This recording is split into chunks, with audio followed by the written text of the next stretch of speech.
الله وبركاته. ازيكم حبايب قلبي الغاليين؟ طبعا وحشينا كتير كتير.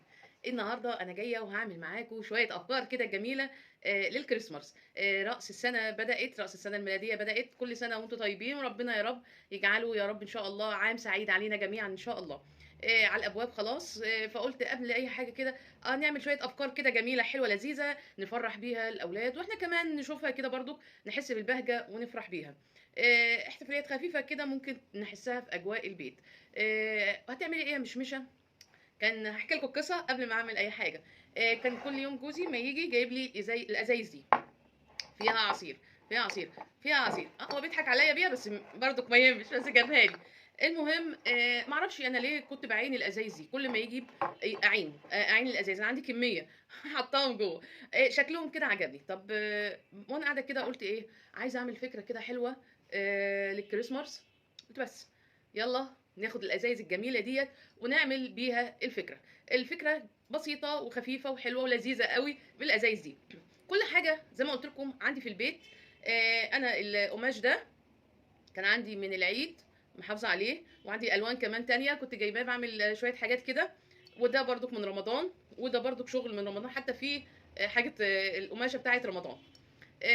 هعمل النهارده فكره جميله وفكره خفيفه وفكره لذيذه انتوا هتحبوها قوي. هنسمي كده بالرحمن ونقول بسم الله الرحمن الرحيم، ونبدا نشوف هنعمل ايه بالازايز ديت والفكره بتاعتنا الحلوه الجميله اللذيذه الخفيفه اللي هتبقى عسوله. طبعا زي ما انتم شايفين اهو، هنشيل الورق ونحطه في جنب، ونبدا اول واحده كده نفكر فيها هنعمل لها ايه. اول واحده هي ازازه عاديه خالص. هجيب قطعه قماش بيضه ونولع معانا مسدس الشمع، ونسمي كده بالرحمن، ونشوف ان شاء الله افكارنا ايه الجميله الحلوه اللذيذه للكريسماس. انا معايا قطعه قماش بيضه، مش هاخد التانية، اخلص الاولانيه ديت. هعمل ايه؟ هنسمي كده بالرحمن. الازازه هشوف من اول هنا لهنا كده. هناخد المقاس كده اهو، كده اهو، وابدا كده ان انا اقص القماش بالتساوي، خفيفه خالص، حاجه سهله وجميله. عيب القماش ده ان هو بيطلع حاجات كده. انا ما انتوا عارفين انا كنت جايبه القماش ده لما كان المتر ب15 في رمضان. ببص وانا ماشيه في السوق. قلت اشوف كده، كنت عايزه يعني ازود عشان اعمل حاجات كتيره وكده يعني، واعمل مخدات واعمل حاجات من دي. ببص لقيته المتر بقى ب22. كل شويه الحاجه يعني ما اعرفش ولا يعني ليه زودوه، رغم ان هو يعني في القماشه ماهوش جيد جدا يعني في القماشه. فكره، انا الفكره ان شاء الله كده معاكم ان شاء الله اكون وليده الاختراع بمعنى اصح. مسدس الشمع سخن خلاص. عايزه اقول لكم ان الشمعة كمان غلت، الشمعة كمان غلت. هتعملي ايه يا مشمشة؟ هنجيب كده القماشة زي ما انتم شايفين اهي، القماشة هلزقها من ورا كده. نبدأ واحدة واحدة كده.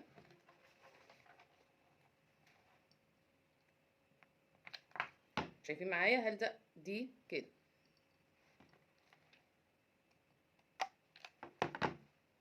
مش عايزين نستعمل الشمع كتير بإذن الله كده، عشان زي ما قلت لكم الشمع غالي. شايفين من تحت؟ اهم حاجة نثبت من تحت. هننزل بخيط بسيط كده رفيع كده من تحت، ونمشي كده بالإزازة.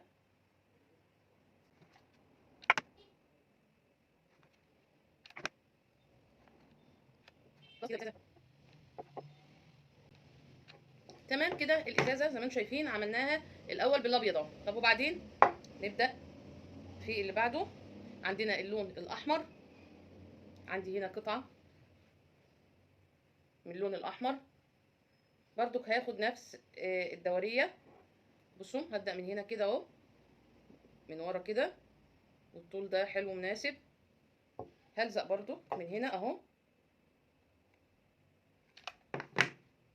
اثبت، اسمي كده بالرحمن، اثبت دي كده وابدا الفها.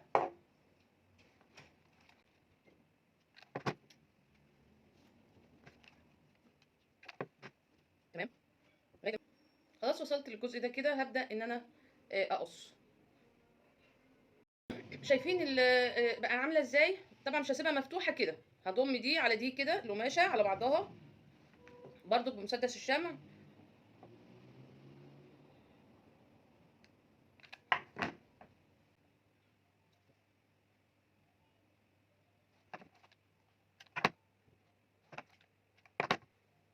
شايفين بقى عامل ازاي بالمنظر ده؟ هندخل دي جوه كده عادي، وهنضم كل ده دلوقتي وهنشوف هنعمل ازاي. طيب والمرحله اللي بعد كده هنشوف المرحله اللي بعد كده. المرحله اللي بعد كده عندي برضو قطعه قماش اهيت، انا عايزه اعمل بيها الطرطور بتاع بابا نويل. كبر كده قطعه القماش شويه، هقصها.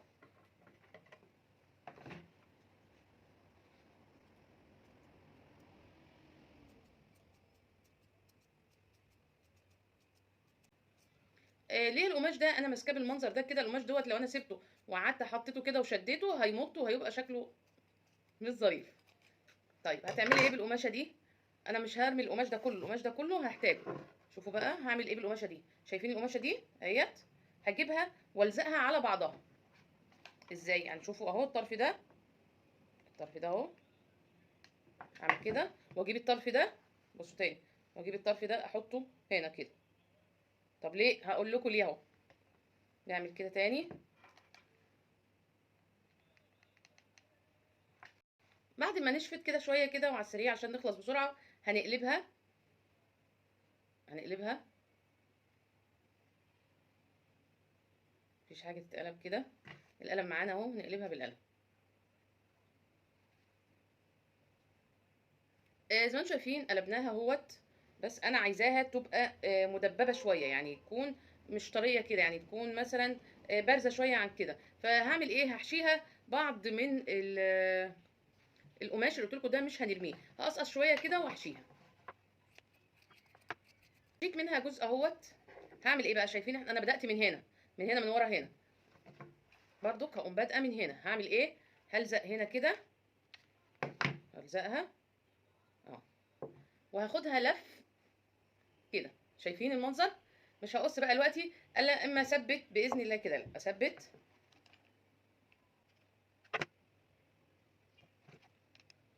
اهو، باجي في الاخر تمام. خلاص ازاي خليهم كده يلتحموا كده مع بعض اهو.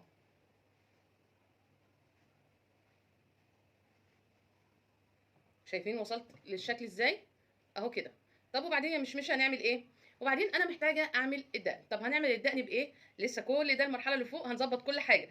الدقن انا معايا هنا خيط صوف، هنقفل ثانيه واحده كده مسدس الشمع، وهنجيب خيط الصوف هنلفه على صوابعنا اهو. شايفين كده؟ 1 2 3 4 5 6 7 8، واقوم قصه كده، واخدها بايدي كده واوسطنها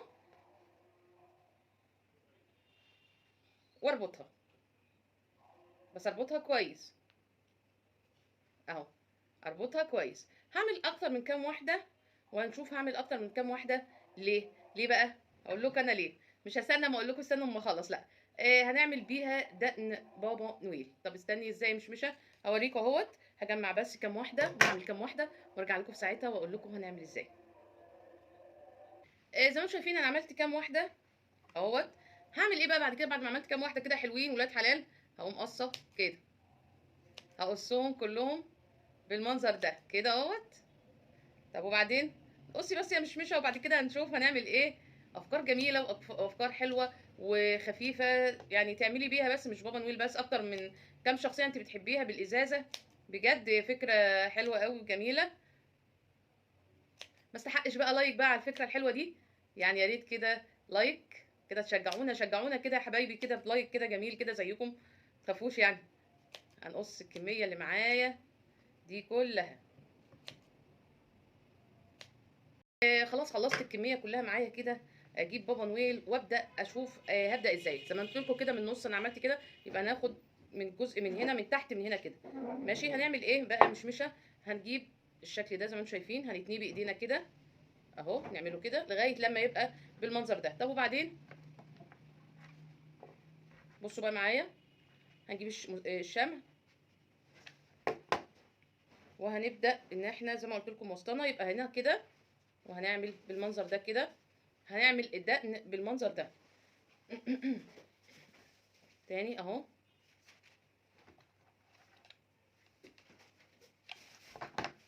نبقى جنب بعض كده عشان ما يديش فراغات، يبقى يدي شكل الدقن. شايفين زي ما انتم شايفين كده. هبدأ بالصوف كده املأ الدقن كلها بمسدس الشمع على السريع كده، وهوريكم لغاية فين هنقف في حط اللي هو الخيوط الصوف. هنلزقها كلها جنب بعضها، ولازم تكون الفراغات بتاعتها ضيقة عشان يبان ان الدقن كثيفة، يعني مش حاجة ما تستخسريش يعني. زودي كده في الخيط بتاعك، وزودي في الصوف، وظبطي حالك. وخلي بالك برضك من الشمع. الشمع بقت ب5 جنيه الواحدة، بقت ب5 جنيه. هلزقهم بقى كده كلهم لغاية لما هوصل لاخر الدقن كده اهو. خلاص وصلت لاخر الدقن كده خلاص اهوت. شايفين كده اخر حاجه كده شكل الدقن اهوت. طب وبعدين هنعمل ايه؟ هنعمل ايه بقى بعد كده؟ هنعمل ايه بعد كده ونلاقي شكله حلو؟ عايزين نعدل الترتور بتاعه ده، ولا نعمل الاول نكمل الوش؟ نكمل الوش. نكمل الوش. هنكمل الوش ازاي؟ مشمشه زي ما قلت لكم. انا معايا هنا الحاجات بتاعتي من ايام ما كنت شغاله في العيد. معايا هنا عيون، هناخد عينتين. مفيش عيون اي حاجه سمراء ممكن تعمليه بيها.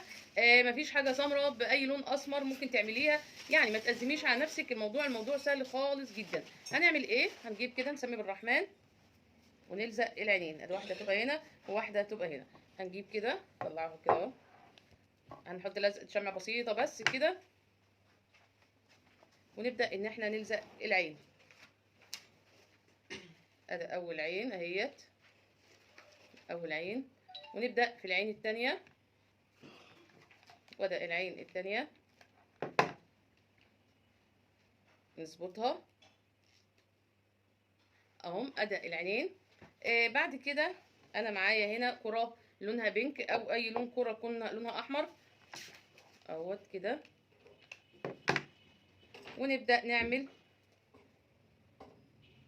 المناخير. شايفين بقى شكلها عامل ازاي؟ لسه هنكمل باقي بقى. عندنا هنا شوية حاجات من اللي هي مقطعاها هنا عشان نظبط الطرطور بتاعه كده اهو. في حاجات كمان ورق قماش كده مقطعينه. ونبدأ ان احنا نلم بقى الموضوع ده. هنلمه ازاي؟ بالشمع، بمسدس الشمع اهو.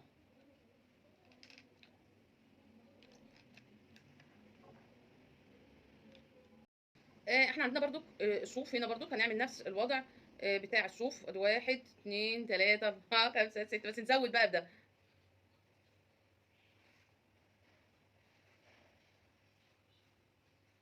زودي على قد ما تقدري، يعني ايه، ما تبخليش في الموضوع ده بقى اهو. ونقص كده حلوه قوي. نقصها، هنطلعها من بين ايدينا. ضغطت جامد على ايديا ولا ايه؟ اهوت. ونبدا نربط برضو،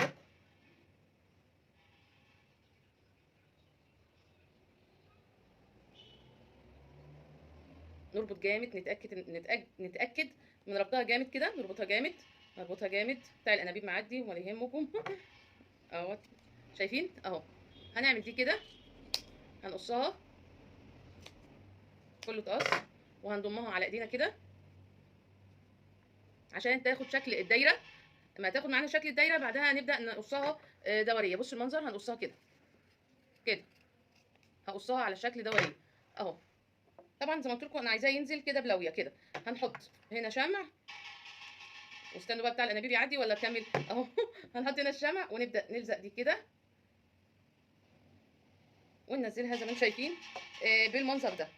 شايفين المنظر ده؟ هرجع لكم تاني بعد ما بتاع الانابيب يخلص. ورجعت لكم تاني بعد بتاع الانابيب ما مشى. كنت عملت كام واحد كده. شايفين الشكل؟ شايفين الحلاوه؟ شايفينه؟ عملنا من الازاز بابا نويل اهو. هنخش بقى في المرحله اللي بعد كده. احنا مش هنقف بس على كده. طب تعالي نعمل كمان شكل تاني. هنعمل شكل برضك حلو بيوحي برضك لاجواء الكريسماس. هنشوف هنعمل ايه برضك بالازازه. برضك بالازازه زي ما انتم شايفين كده معايا. تعالوا اقفوا كده جنبي كده، شجعوني لايك بقى يا جماعه عشان نشوف هنعمل الفكره الثانيه ايه. الفكره الثانيه برضو بالازازه معانا برضو. هنشيل الورقه، هنشيلها كده نسمي بالرحمن. ولو ما اتشالتش عادي برده كان ممكن نسيبها عادي. هنعمل ايه؟ لايك بقى كده الاول، نحافظ على نظافه المكان، اهم حاجه حوالينا زي ما انتم عارفين ان انا دايما بحب احافظ على نظافه المكان. انا بهزر. معايا بقى هنا اللون الاخضر. اللون الاخضر هعمل منه حاجه جميله كده، كيوت كده، شكلها ايه، حلو كده. هنعمل ايه من اللون الاخضر يا مشمشه؟ هنشوف مع بعض اهو. هنعمل طبعا اللون الاخضر يعني الشجره. اللون الاخضر يعني الشجره. هنفردها زي ما انا معرفاكم اهوت. وشوفوا من اول هنا عشان الكلام. هنبدا كده من فوق هنا كده. حلوه كده حلو. المره اللي فاتت جبنا من تحت، لا احنا هنجيب من هنا. طب ليه هنجيب من هنا؟ هنشوف اهو. هنسمي كده بالرحمن ونبدا نلزق. نلزق كده. تمام. تمام كده. شايفين انا بظبطها بالظبط اهوت. هنقفلها. نقفل كده. نشوف هنعمل ايه بعد كده. بس اثبتها الاول وبعد كده انا هقصها. بس مش هقصها بقى ايه كده. هحاول ان انا اخدها بورب شويه عشان شكل الشجره. يعني مش هنقص على طول كده، لا هنوارب بايدينا كده شويه.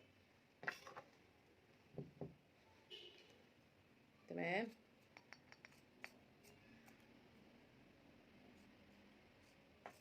او ممكن نعملها على طول وبعد كده نبقى واحنا بنلزق ناخد بالنا ان احنا نقفلها كويس.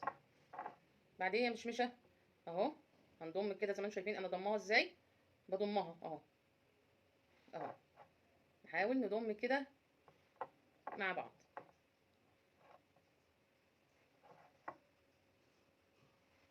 هتبقى بالمنظر ده. شايفين المنظر ده كده. هلزقها وارجع لكم. طب انت هتسيبيها كده بقى ولا ايه؟ لا طبعا مش هسيبها كده. هملى الفراغ اللي انتوا شايفينه ده. هملاه برضو زي ما انتوا عارفين. انا عندي قماش اللي هو الابيض ده مقطعاه. هندخله كده. يعني نجيب كام قطعه. نقص برضو معانا. هنقص وهنا هنضمها بالشمع. الشمع سخن.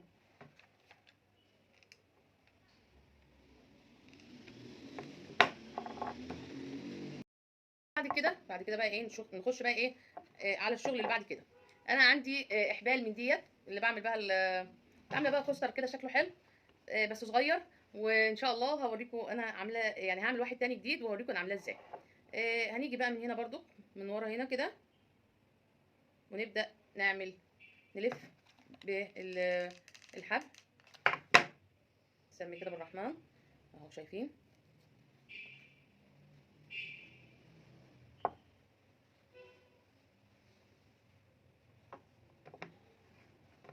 بصوا احنا هنجيب كده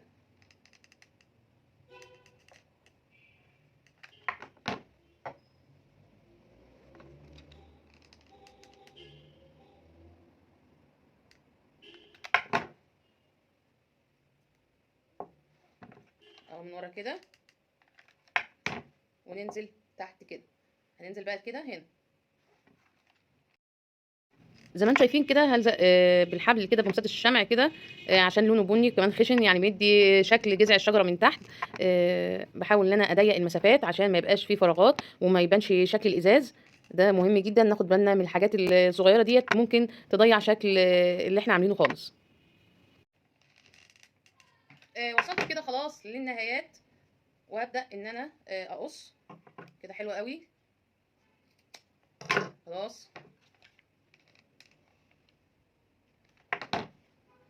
شايفين الشكل بقى عامله ازاي، بقت عامله ازاي. طيب هنقف على كده؟ لا مش هنقف على كده. البتاع ده طالع كده صعب قوي، بيعمل حاجات كده في الوش. طب هنعمل ايه؟ عايزين نزين الشجره. هنزين الشجره بايه؟ انا عندي هنا كرات بتاعه رمضان، بتاعه زمان كده، بتاعه رمضان. هناخد بعض الكرات منها يعني كام كوره كده ونبدا ان احنا نزوق بيها اكتر من لون كده. هيدي شكل جمالي، هيدي انطباع جميل جدا، هيدي شكل الشجره. هنكتر من اللون الفوسفوري. انا بحب اللون الفوسفوري. وناخد برتقاني يعني كده. ناخد ايه تاني؟ ناخد موف كمان. هناخد كمان من الموف. خدناش بينك وناخد بينك كمان. تمام كده تمام. طيب وعندي كمان هنا ابيض برضك. عندي ابيض وعندي بينك فاتح. هنعمل ايه يا مشمشه؟ هنعمل حاجه جميله. ايه هي الحاجه الجميله؟ انا عامله هنا شكل نجمه. شكل نجمه. هنلزق النجمه على الشجره من فوق.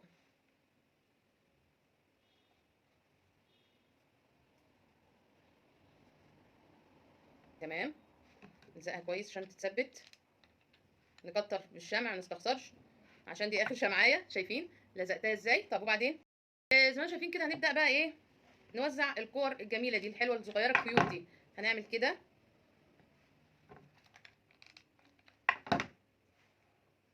يعني في كل مكان. هبدأ بقى أوزع الكور كده بألوانها الجميلة الحلوة اللذيذة ديت في كل مكان كده في الشجر زي ما انتم شايفين. الشكل أنا مبهرة بيه بأمانة. هاخد كمان شوية كور كده والزق كمان. زي ما قلت لكم الحاجات دي كلها عندي من رمضان، كله تحت يعني متنوع. ده شايفه شكله كيوت ازاي، شكلها كيوت قوي جميل قوي. الشجره هاخد كمان شويه كور عشان املاها كده، املى الفراغات اللي فيها، مش املاها كلها بس يعني ايه المنظر من قدام كده عشان يبان. وزي ما انتم شايفين كده عشان ما بوظش برضك الكور دي تفضل معايا كمان لرمضان، واعمل بيها حاجات كويسه. لازم نستغل كل حاجتنا ونحافظ عليها عشان نقدر تبقى متيحه لنا ان احنا نعمل كل حاجه حلوه احنا بنعملها. خلاص قربت كده، خلاص اخلص الشجره. شايفين كده خلصت معاكم زي ما انتم شايفين كميه من الازاز اللي عندي. عملت منها زي ما انتم شايفين كده بابا نويل. وكمان في عندي، بس قلت كده حلوين قوي كده كفايه ازين بيهم المكان، نحس بالاجواء شويه. شايفين الشكل والشقاوه والطعامه.